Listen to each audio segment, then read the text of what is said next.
고린도전서 1장 13절에서 17절까지 말씀 봅니다. 고린도전서 1장 13절에서 17절까지 한 구절씩 교독하고 17절은 함께 한 목소리로 낭독합니다. 그리스도께서 어찌 나뉘었느냐? 바울이 너희를 위하여 십자가에 못 박혔으며 바울의 이름으로 너희가 세례를 받았느냐?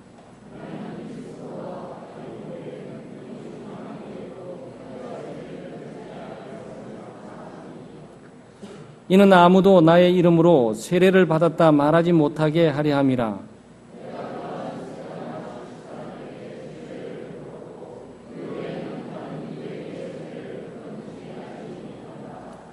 그리스도께서 나를 보내심은 세례를 베풀게 하려 하심이 아니요 오직 복음을 전하게 하려 하심이로되 말의 지혜로 하지 아니함은 그리스도의 십자가가 헛되지 않게 하려 함이라.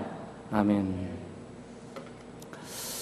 종교의식보다 복음이라는 제목으로 말씀을 나누겠습니다. 오늘 본문은 바울 사도가 고린도 교회의 분열과 분쟁 가운데 있는 내용들을 설명을 하면서 작은 오해 살만한 말씀을 하는 듯이 보여요. 오해 살 일도 아니지만 오해 살만한 말씀도 아니지만 잘못 읽게 되면 이 바울 사도가 세례를 무시하는 게 아니냐, 종교의식을 너무 격화시켜서 말하는 것이 아니냐, 이런 오해를 살만한 그런 내용입니다.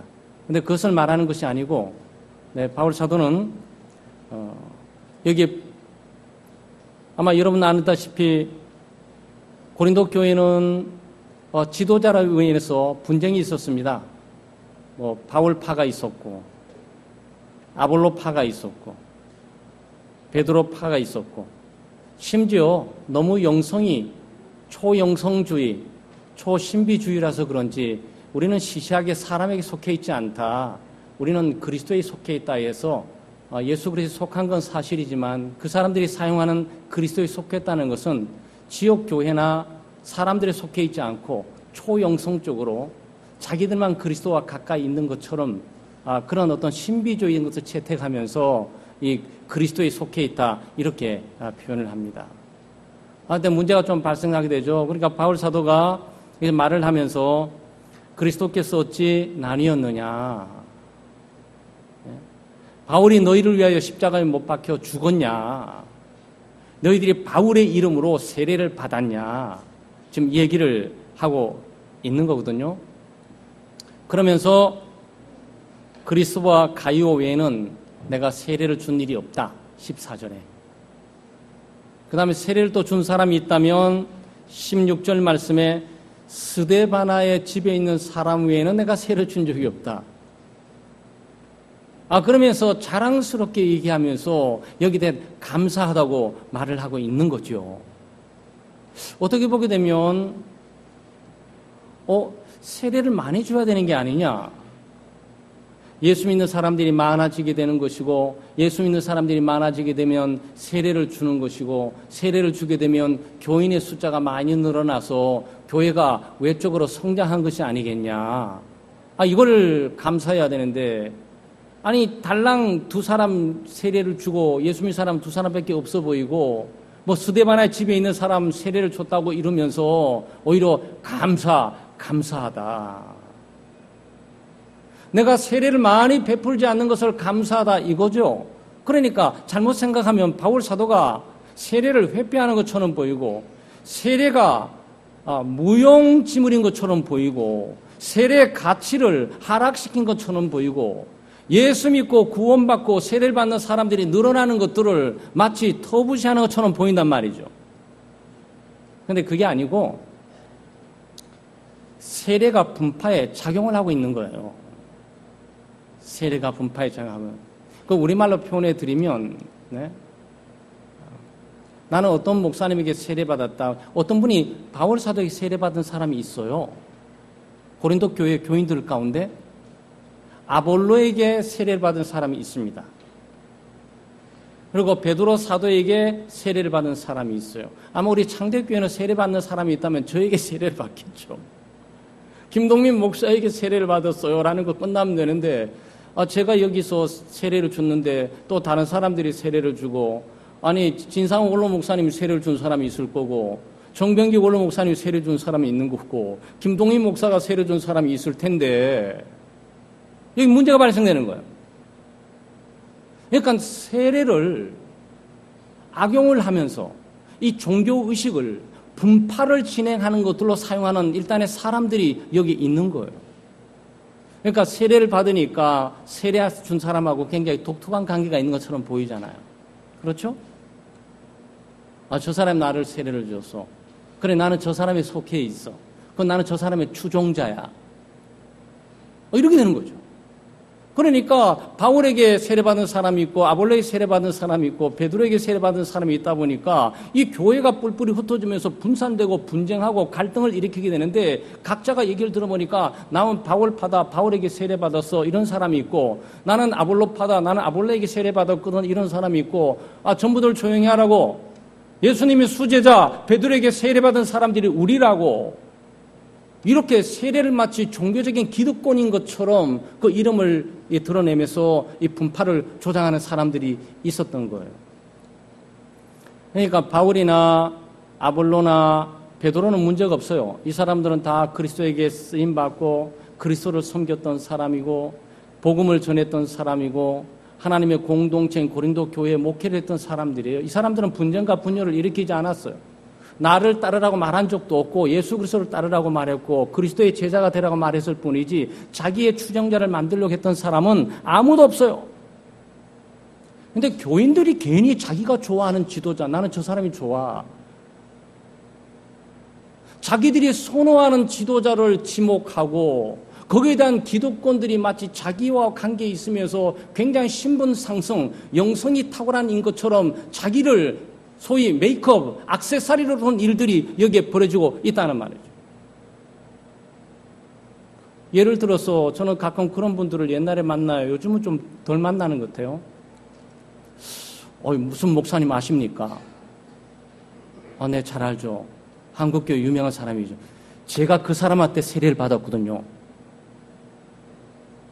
여러분 잘 의미를 들어보세요. 그 사람이 지금 뭘 말하고, 나는 예수 그리스도에게 나는 그리스도 이름으로 세례받았습니다, 이렇게 말하는 것이 아니고, 나는 바울에게 세례받았고 유명한 강사에게 세례받았고 유명한 부흥사에게 세례받았고 한국교회 굴지에 유명한 목사님 있죠, 그 사람에게 세례받았습니다. 왜 그걸 말하는 거죠?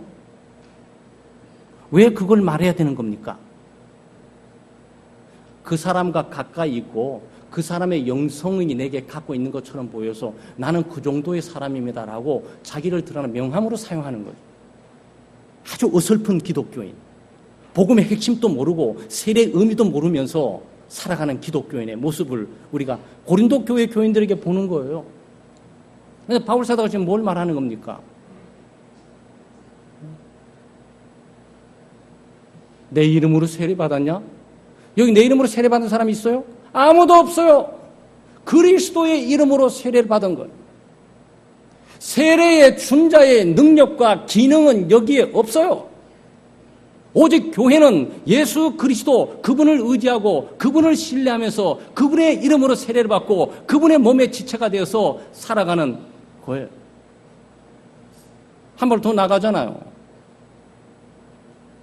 바울이 십자가에 못 박혀 죽었냐? 여러분, 바울 사도가 여러분을 위해서 십자가 못 박혀 죽으셨어요? 여러분을 세례를 준 사람이 여러분을 위해서 십자가 못 박혀 죽었습니까? 아니에요. 누가 죽었습니까?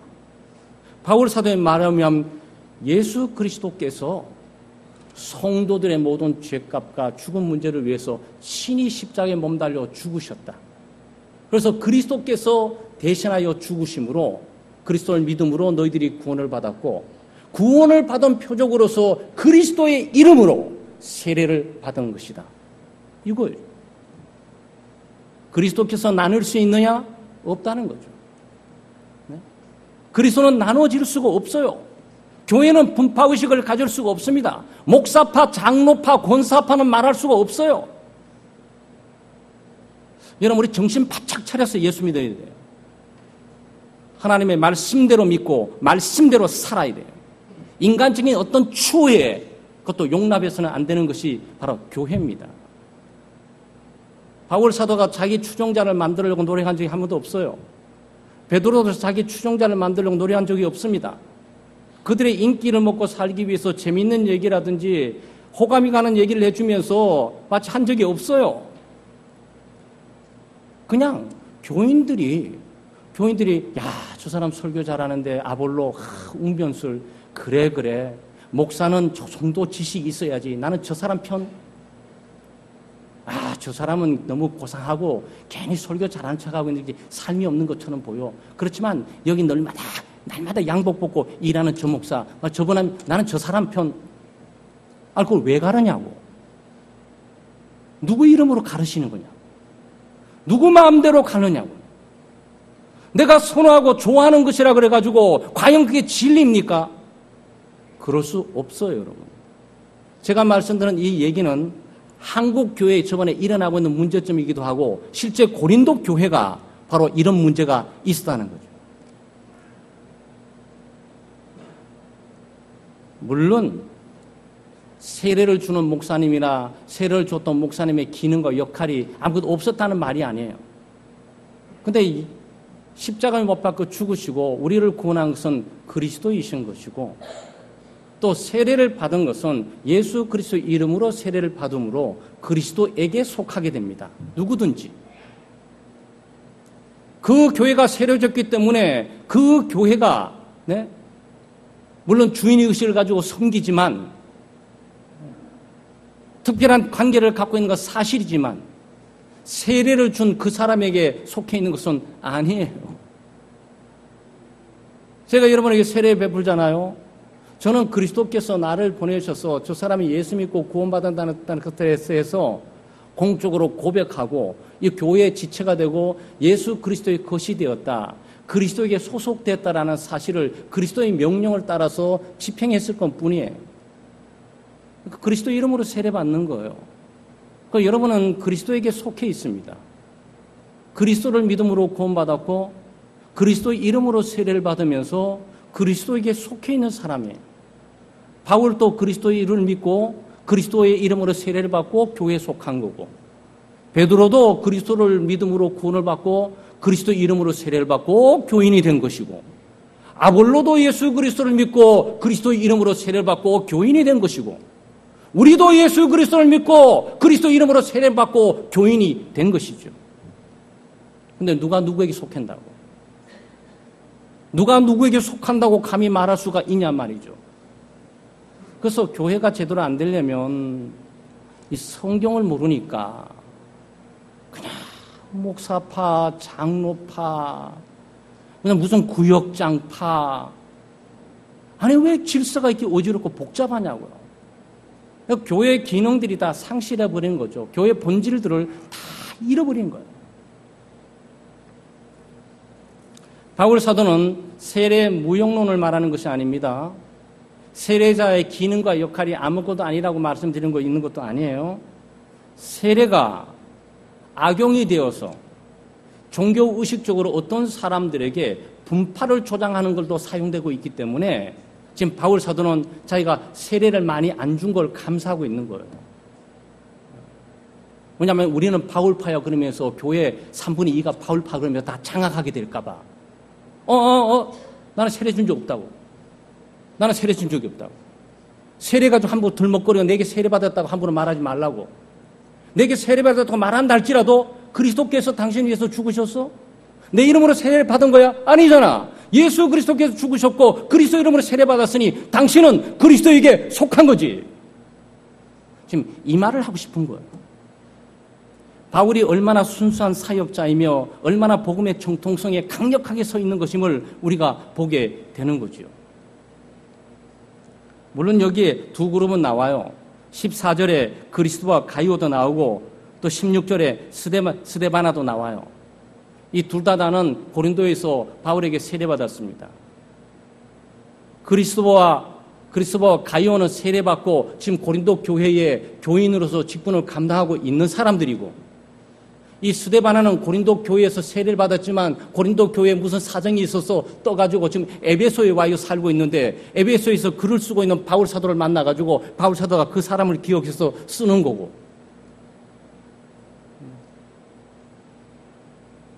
그러니까 약 한 3가정 정도 세례를 줬는데 하나는 스데바나와 가요는 고린도 교회에서 바울에게 세례를 받고 그냥 움직이지 않고 남아 있는 거고.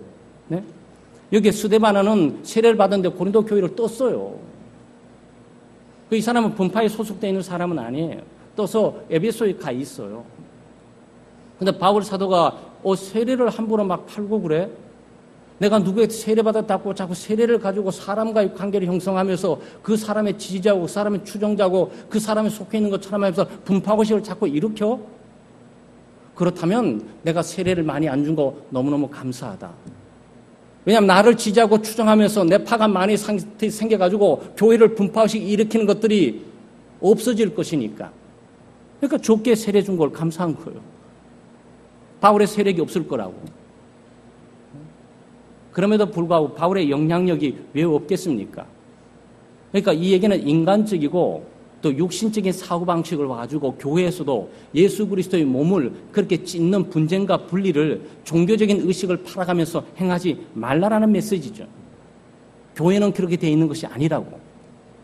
바울도 예수 그리스도를 믿고 아볼로도 예수 그리스도를 믿고 베드로도 예수 그리스도를 믿고 구원받고 아볼로도 예수 그리스도 이름으로 세례를 받고 베드로도 예수 그리스도 이름으로 세례를 받고 바울도 예수 그리스도 이름으로 세례를 받고 그래서 교회의 지체가 된 거예요. 그러니 누구에게 누가 속해 있다고 감히 말할 수가 있겠냐는 거죠. 그러니까 교회는 오직 예수 그리스도를 중심으로 연합된 하나의 지체된 공동체입니다. 은사적인 공동체이기도 하고 머리는 한 분밖에 없어요. 머리는 그리스도밖에 없습니다. 그리스도만이 통치하고 그리스도만이 다스리고 그리스도만의 말씀을 통해서 우리에게 삶을 인도하시고 우리 행위를 관찰하시고 지도하시고 하시는 거죠. 그럼 우리는 뭡니까? 주님의 말씀에 따라야지. 손가락이 머리 되려고 그러면 안 되고 발가락이 손이 되려고 그러면 안 되고 귀가 눈이 되려고 그러면 안 되고 눈이 귀가 되려고 그러면 안 되고 자기 각각 고유의 부름받은 위치에서 믿음의 분량까지 감당하면 되는 거죠. 그 이상 넘어서게 될 때 항상 문제가 생기는 거예요. 자기 믿음의 분량을 넘어서게 될 때.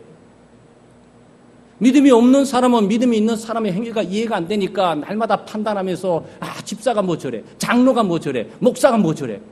자기가 목사 돼 봤어요? 자기가 장로 돼 봤습니까? 그러니까 그 영역을 모르니까 함부로 판단을 하는 거죠. 또 믿음이 있는 사람, 믿음이 없는 사람에게 무시하고 엎치면서 네가 뭘 알아? 아직도 더 커야 돼. 세월을 흘러서 장로 돼봐. 너는 집사 돼봐. 여러분 이게 교회의 모습이라면 교회는 많이 성숙해야 돼요. 교회는 예수 그리스도께서 말씀을 통해서 다리고 통치하세요. 그러니까 여러분이 해야 되는 하나예요. 하나님 말씀을 그걸 공부하면서 하나님이 나에게 뭐라고 말씀해 주시는지, 지체인 나의 기능은 뭔지, 지체인 나의 역할은 뭔지, 내가 그것을 어떻게 감당하면서 전체 공동체의 유익을 가져올 수 있는지 그것만 생각하시면 돼요. 눈이 뭐 한다고 손이 대해서 왜 눈이 감고 눈이 왜 감고 있느냐는 등 눈을 왜 뜨고 있는다는 등 눈을 왜 퍼렇게 떼는 있는지 눈을 왜 바른다는지 말할 필요가 뭐가 있어요. 눈이 자기가 바르고 싶어 바르는데. 그러니까 우리는 너무 나무 일에 너무 개입하시려고 그래요. 각자 자기 일만 잘하시면 되는 거잖아요. 또 더 잘한다면 자기 일을 돌아볼 뿐만 아니고 다른 사람 일을 돌아볼 수 있는 정도 되면은 그거는 더 성숙한 것이고. 그런데 종종 자기 기능과 역할을 못하는 사람들이 다른 사람에 대한 것들을 계속 감시하는 거예요. 자기가 그럼 신문 기자 되지 좀. 신문 기자 돼서 쫙 비판한 글들을 좀 멋지게 써내면 얼마나 좋겠어. 교회에서 신문 기자라도 안 좋은데 자기가 다 판단해버려. 목사님 설교 쨍쨍쨍 뭐거든. 장로님 행동도 왜 저래 쨍쨍쨍. 자기는 건 누가 판단하냐고. 자기는 누가 판단받아야 되는 거예요. 사랑하는 여러분, 세례는요, 세례는 예수 그리스도에게 소속하게 하는 것이고, 세례는 예수 그리스도와 연합시키는 거예요. 세례는 세례를 준 사람하고 연합시키는 것이 아니에요. 세례는 세례를 준 사람을 추종하고 추가도로 만드는 것이 아니에요. 세례는 예수 그리스도를 믿고 예수 그리스도의 이름으로 세례를 받고 그리스도에게 속하는 거예요. 그래서 교회는 세례로 하나가 되는 거예요. 한 믿음 가운데 한 세례를 받고 한 예수 그리스도에 참여하게 되는 거예요. 우리 모두 믿음으로 연합된 공동체입니다. 세례 자체보다도 복음의 내용을 잘 알아야 돼요. 세례가 효력이 있는 사람이 있고 세례가 효력이 없는 사람이 있어요. 예수를 믿지 않는데, 죄인됨을 고백하지 않는데, 예수가 필요하다는 사실을 인식하지 않는데 그냥 오늘 교회 오랜만에 오래 참여하다 보니까 그냥 세례를 받아요. 그 세례는 그 사람에 유효합니까? 아니, 아무 소용없어요. 그 사람에게. 종교의식으로 남을 뿐이에요. 물론 세례 자체에 갖고 있는 신비한 그리고 거룩한 이 예식에 대한 의미들은 있습니다. 그걸 부인할 수는 없죠. 군대 가게 되면 제가 병영 생활하게 될 때 1인 1명씩 종교각기 운동을 벌렸어요. 1인 1명 종교각기 운동이 제가 논산훈련소 들어가니까 있더라고요. 저는 어차피 기독교인이니까 교회 갈 수만 있으면 되는 거예요, 저는. 근데 문제는 종교가 없는 애들이 문제예요. 종교를 가지라고 하니까 불교를 가져야 되는지 기독교를 가져야 되는지 원불교를 가져야 되는지 고민들을 많이 하는 거예요. 애들의 선택은 뭐였을까요? 어디 가야 사역을 안 하나? 이거예요.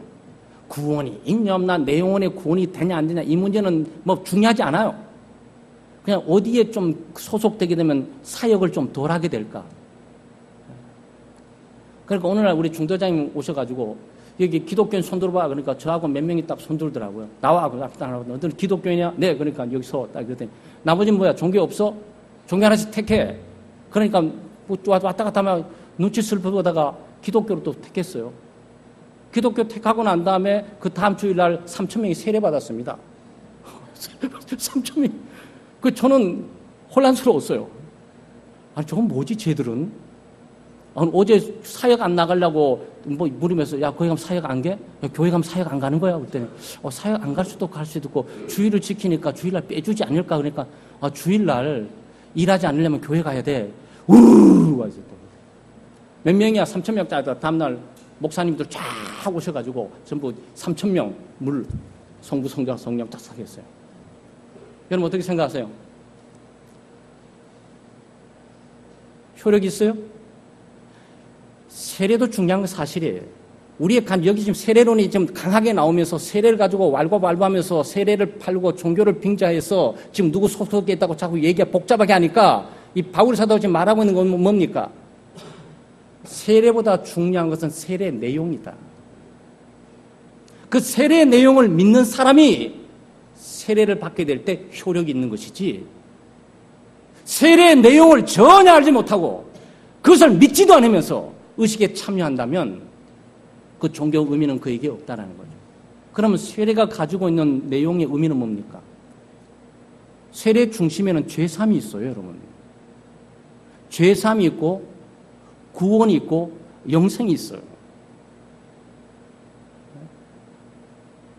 예수 그리스도 십자가 못 박은 죽음이 없는 세례는 존재하지 않아요. 예수 그리스도께서 죽으시고 부활하시고 난 이후에 그를 믿는 자는 그리스도와 연합되면서 죄의 용서함을 받고 영원한 생명에 참여한다는 의미로서 세례를 주고 하나님의 백성의 인증 외적인 표를 주는 거죠. 그러니까 복음을 믿어야 되는 거예요. 이 복음이 뭡니까? 예수 그리스도의 죽음과 부활이에요. 그리스도의 죽음이 의미하고 있는 뭐죠? 그를 믿는 자에게 죄값이 다 청산되었다는 걸 선포하는 것이고, 죄에 대한 값인 죽음과 형벌, 저주와 심판들을 그리스도께서 다 갚아주셨다라는 측면에서 그리스도를 믿음으로 그리스도와 연합되고 내 죄가 그리스도께서 걸머지시고 십자가의 죽음으로 다 치워버리신 거죠. 그래서 세례를 받고자 하는 사람은 죄로부터 깨끗게 되고 청산케 됐으니까 반드시 예수 그리스도의 죽음을 믿어야 돼요. 대속의 죽음을 믿어야 돼요. 아는 것으로 끝나는 것이 아니고 믿어야 됩니다. 그래서 그리스도께서 나를 위해서 죽으셨으니 내가 일생 그리스도를 위해서 죽으리라. 그게 세례의 출발점입니다. 그 다음에 예수 그리스도께서 죽은 자 가운데 부활하셨잖아요. 부활하심으로 우리의 죄가 완전히 다 치워졌다는 것을 선포하시고 우리의 죄값이 다 사라져버렸다고 선포하시고 그리고 죄의 값인 죽음 가운데 있지 않고 죽음 가운데 살아남으로 죄의 해방이 되고 새로운 삶을 살게 되고 부활의 몸을 덧입게 될 것이라고 우리가 믿게 되는 거죠. 그래서 우리가 이 세례받을 때 어떻게 하는 거죠? 그리스도와 함께 물속에 잠겨 죽는 표적을 스프링클 뿌리는 거예요. 뿌리는 겁니다. 그 뿌리는 것은 일종의 표현이고 의식이죠. 여기 담겨진 의미가 뭡니까? 이스라엘 백성들이 출애굽하고 난 이후에 모세를 통해서 모두가 홍해 밑으로 지나가가지고 그 다음 홍해를 건너서 광야에서 나오게 되죠. 홍해 밑은 뭐죠? 물을 하나님께서 없애셨으니까 살아남은 거지. 하나님이 물을 없애지 않았으면 모든 물 속에 다 매장돼 죽어버린 거예요. 그러니까 이스라엘 백성들이 그걸 세례라고 말을 해요. 이스라엘 백성들이 홍해 속에 들어가면서 그들은 다 죽어버렸어요. 물속에서 잠겨버렸다고. 그들의 과거, 그들의 인생, 삶의 스타일, 삶의 목적, 삶의 야망, 네? 인생의 의미 모두가 다 죽어버리고 없어져 버린 거예요. 그리고 홍해에서 딱 올라와서 광야로 올라오게 될 때 이제는 이쪽 편에 있는 삶은 다 없어져 버리고 전혀 새로운 하나님의 백성으로 하나님을 섬기고 하나님을 예배하는 사람으로 새로운 생명으로 부활하게 되는 거죠. 그게 세례예요. 그러니까 이 세례가 가지고 있는 의미는 예수 그리스도의 복음을 믿는 자들에게 효력을 주는 거죠. 그래서 우리는 이 세례 문제가 중요한 것이 아니고 복음에 관심을 둬야 고린도 교회 교인들은 복음에 관심 뒀어야 되는 거예요. 세례를 운운할 것이 아니고 세례가 가지고 있는 내용이 무엇인지를 믿고 그것을 알고 그것을 고백하고 살아야 된단 말이에요. 아, 우리는 그리스도와 함께 죽었구나. 내 뜻, 내 계획, 내 주장, 내 미래를 생각지 말아야 되겠다. 나는 죽었다. 김동민은 죽어버렸다. 이젠 사는 것은 그리스도를 위해서 산다. 예수 그리스도께서 나를 위해 십자가 못 박혀 죽으셨으니까 이제는 내가 그리스도를 위하여 죽을 차례예요, 여러분. 여러분 순교 정신 갖고 살아야 돼요. 그게 세례 받을 때 있는 뭐 신앙 오래 경륜 쌓아서 하는 것이 아니고 예수 믿는 그 순간 그게 결단되어져야 되는 거예요. 그리스도께서 나를 위해서 살으셨으니 이제는 내가 남아있는 생에 사는 것은 그리스도를 위해서 사는 거예요. 죽어도 그리스도를 위해서 죽으셔야 되고 살아도 그리스도를 위해서 살으셔야 돼요. 그게 세례예요. 그런 신앙 고백을 갖고 있는 사람에게 외적인 표적을 주는 것이 바로 물세례라고요.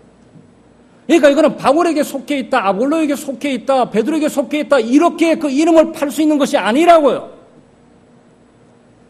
이 신앙 고백의 내용에는 바로 복음을 읽는 아주 진한 고백이 들어있고 나는 죽고 이제는 새로운 삶을 살리라.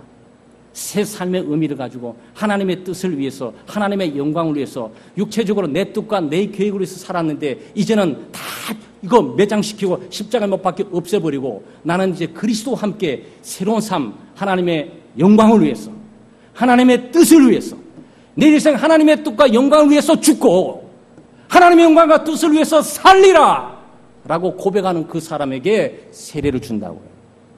그래서 그 사람은 그 세례가 효력이 있는 거예요. 그는 거듭난 삶을 이제는 하나님의 백성답게 살아가는 거죠.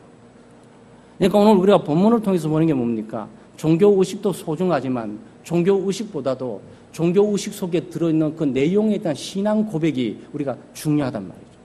세례보다 중요한 것은 바로 복음이에요. 복음이 있어야 세례가 있게 되는 것이지 복음이 없이 세례만 있을 수 없어요. 예수 그리스도의 죽음이 없이 무슨 세례가 의미가 있겠습니까? 예수 그리스도의 부활이 없이 세례 종교 의식이 무슨 그에게 의미가 있냐고요.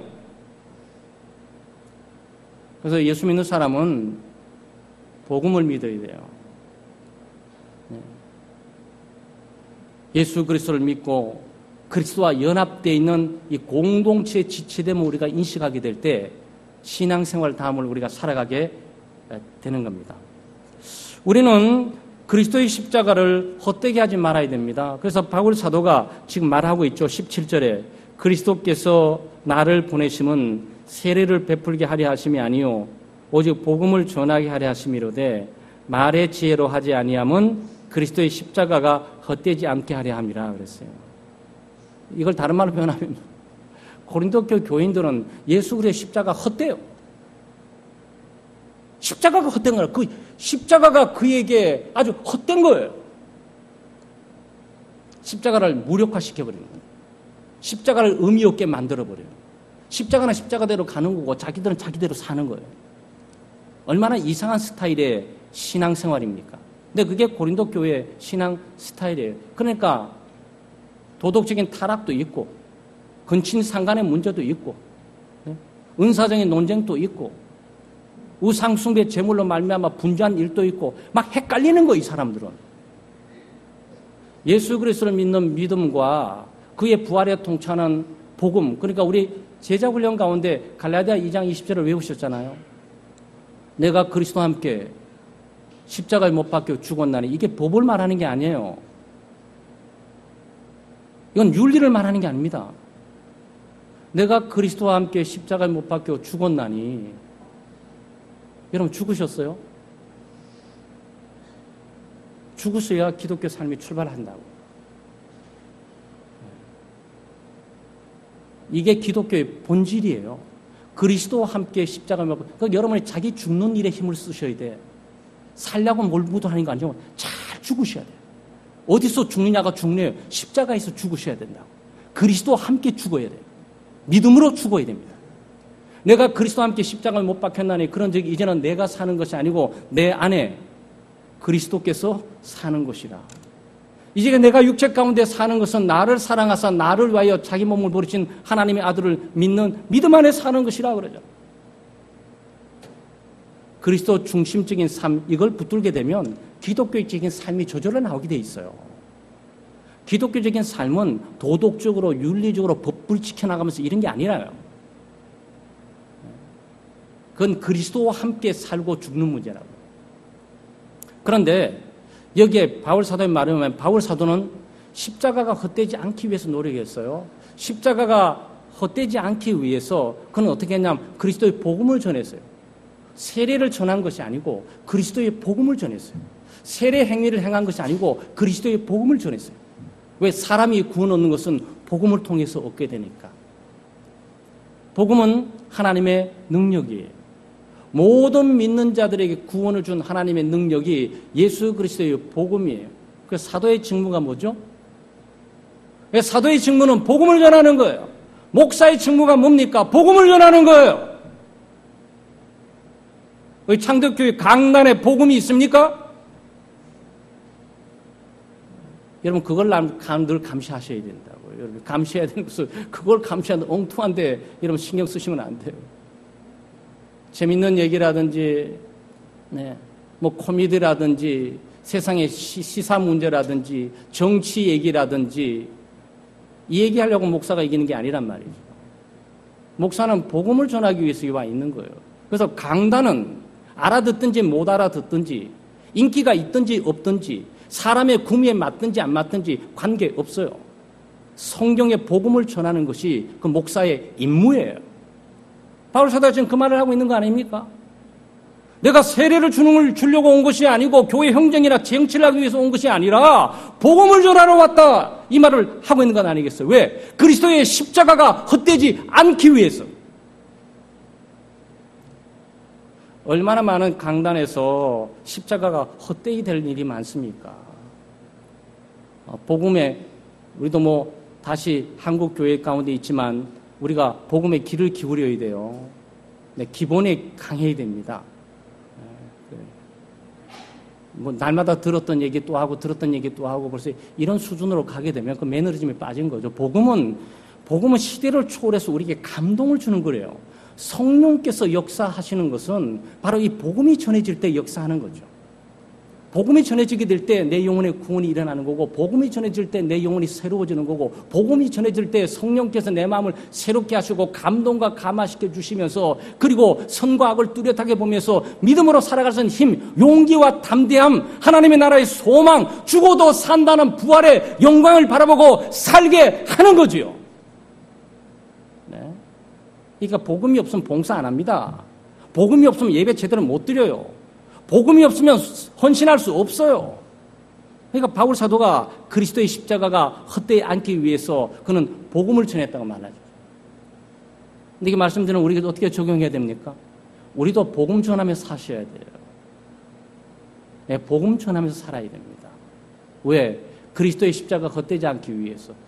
그리스도의 십자가의 복음이 전해지는 곳에 성령께서 역사하시고, 성령께서 역사하시는 곳에 영혼이 구원하는 놀라운 은혜가 일어나요. 영혼이 구원하는 은혜가 일어나게 되면 그리스도의 십자가 못 박힌 사건들이 영광으로 드러날 뿐만 아니고, 그것이 헛된 것이 아니고 가장 유익하고 가장 소중한 것으로 선포되는 거지요.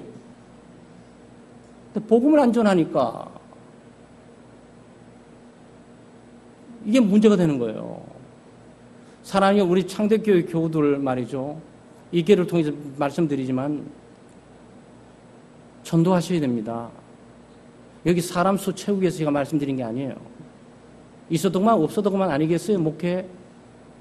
그걸 말씀드리는 것잖아요. 교회는 선교하셔야 돼요. 전도하셔야 된다고. 싸우고 다투고 분쟁하고 사소한 일들 갖고 오려니 그러니 논쟁할 시간도 틈도 없어요. 지금 고린도 교회 하고 있는 건 뭡니까? 바울에게 세례 받았느니, 아볼레 세례 받았느니, 베드로에게 세례 받았느니, 이러고 있잖아. 그 시간에 나가서 전도하지. 싸울 힘이 있으면 전도하지. 바울의 이름을 들먹거리고 베드로의 이름을 들먹거리는 시간이 있으면 예수의 이름을 들먹거리면서 좀 살아가지. 그 얘기예요. 교회는요, 복음화돼야 돼요.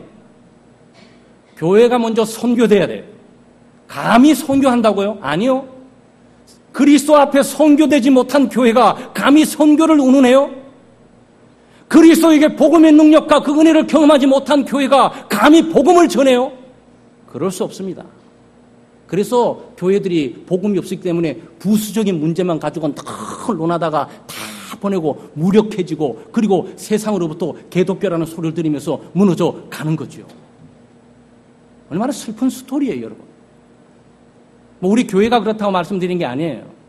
고린도 교회가 지금 그런 상황이란 말이죠. 사랑하는 여러분, 오늘 우리는 바울 사도의 교훈을 따라서 십자가가 헛되지 않기 위해서 우리는 예수 그리스도께서 나를 위해 죽으시고 부활하셨다는 아주 기본적인, 그렇지만 이건 진리예요. 교회가 죽을 때까지 묵상하고 또 묵상하고 또 묵상하면서 갈 수밖에 없는 내용들입니다. 그리고 우리는 분파의식이나 파벌의식으로부터 우리는 자유해야 돼요. 우리는 누구에도 속해 있지 않아요. 우리는 그리스도에게 속해 있습니다. 김 목사 그리스도에 속해 있어요. 여러분 그리스도에 속해 있으셔야 돼요. 누구든지 그리스도 안에 세례를 받았다면 그리스도와 함께 연합되고 그리스도와 함께 죽고 그리스도와 함께 살아야 돼요. 그 신앙 고백이 있어야 된단 말이죠. 그럴 때 우리는 고린도 교회의 분쟁의 소용돌이로부터 우리는 좀 더 우리는 벗어나면서 하나님이 원하는 교회상으로 갈 수가 있을 겁니다. 그리스도의 십자가를 헛되지 않는 신앙 고백을 가지고 우리가 세례를 받았잖아요. 우리는 세례 받았으면 우리는 세례 서약으로 돌아가야 돼요. 네, 그리스도 위해서 나는 죽을 준비가 되어 있는가? 그거 물어보셔야 돼요. 내가 오늘 봉사 많이 하고 또 2015년도 얼마나 직분 잘 감당했냐? 이거는 굉장히 부수적인 거, 행정적인 차원이고, 예수를 위해서 나는 죽었나? 나는 예수를 위해서 죽을 준비가 되어 있나? 또 그리스도를 위해서 살 준비는 되어 있는 건가? 아니면 내년에도 내가 내 삶을 위해서 예수님의 도움이 필요하니까 또 어떤 도움을 요청할까 이러고 있는 것인가? 우리 좀 생각을 좀 해야 됩니다. 복음이 복음다워야 되거든요. 복음이 우리를 감동시키고 복음이 우리를 통제하고 우리는 머리부터 발끝까지 뼛속까지 우리는 복음화되어야 됩니다. 예수화되어야 되는 거죠. 그럴 때 하나님이 그 공동체와 그 믿음의 사람을 통해서 사용하시면서 그 영광을 찬란하게 드러내시죠. 기도하겠습니다. 하나님 아버지 참 감사합니다. 하나님의 크신 은혜와 사랑으로 저희들이 하루하루 살아갑니다. 우리 같은 죄인이 어찌 감히 하나님을 섬기고 하나님을 예배할 수가 있겠습니까? 오늘 또 저희를 사랑하사 독생자 예수 그리스도를 통해 우리에게 구원을 주시고 죄사함을 주시며 하나님의 자녀의 신분을 주시고 부활의 영광의 소망을 바라보고 암담한 세상 가운데서 낙심하고 실망하지 않고 늘 믿음으로 살아갈 수 있도록 은혜를 베풀어 주심을 감사합니다. 고린도 교회의 많은 문제를 바라보면서 이 문제가 오늘 바로 우리의 문제가 될 수도 있고 우리 공동체 문제가 될 수도 있고 또 우리 소속되어 있는 우리 총회 산하의 지교의 문제가 될 수 있음을 늘 염두에 두면서 우리의 소속이 어디에 있는 것인지, 우리가 받은 세례는 누구의 이름으로 받은 것인지, 우리는 누구 이름으로 살아야 되고 누구 이름으로 죽어야 하는지를 잘 알게 해주셔서 예수 그리스도를 고백하고 그리스도의 주되심을 늘 선포하면서 믿음으로 살아갈 수 있도록 은혜를 베풀어 주시옵소서. 우리가 그리스도 안에서 연합되어 있으며 그리스도 안에서 한 몸이며 한 지체가 되었고 한 예수 그리스도의 통치를 받고 지배를 받는 믿음의 공동체임을 인식하게 하시고 또 우리 각자가 부름받았던 은사가 있기에 은사적인 공동체로서 우리 각자의 기능과 역할을 잘 감당할 뿐만 아니고 다른 연약한 지체의 기능까지도 함께 짐을 지고 나가는 아주 성숙되고 건강한 믿음의 공동체 될 수 있도록 복내려 주시옵소서. 감사드리며 예수님의 이름으로 기도드리옵나이다. 아멘.